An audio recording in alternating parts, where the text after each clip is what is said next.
بالحب تلقاك البدور ضيف الأماني والسرور فيك العطايا والأجور يا مرحبا. بسم الله الرحمن الرحيم. الحمد لله والصلاة والسلام على رسول الله. أما بعد.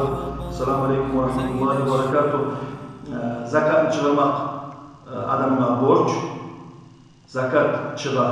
Mesela ünlü yatan akçalarla altın mamsa altından çıkar. Ya da tükenik mamsa, sevdüğün mamsa. Şu sevdüğünü kaçan mesela yanvar 1'inde başlanırsan geleceğin yıl yanvar 1'de bayıtamaydı. 10 gün test çıkar. Olacaksa yanvar 1'ine sevdüğün başlanırsa dekabrın 20'sına yıl bitti. Halbuki adamsa bu Müslüman aylarını sana koysanız daha bir yakışık olacak. Ramazan ayında Ramazan ayında. Şöyle bir gün koysanız çok olacak. Ama özü zakatla çıkarma batarı yıl bitken yok. Ya da öyle yatkan akşam mesela Ramazan ayında şu mesela 100 gün toğan edi. Mesela şu 100 gün gereği Ramazan ayı olunca kemin olmayı dursa şundan 2000 yarım akça çıkar.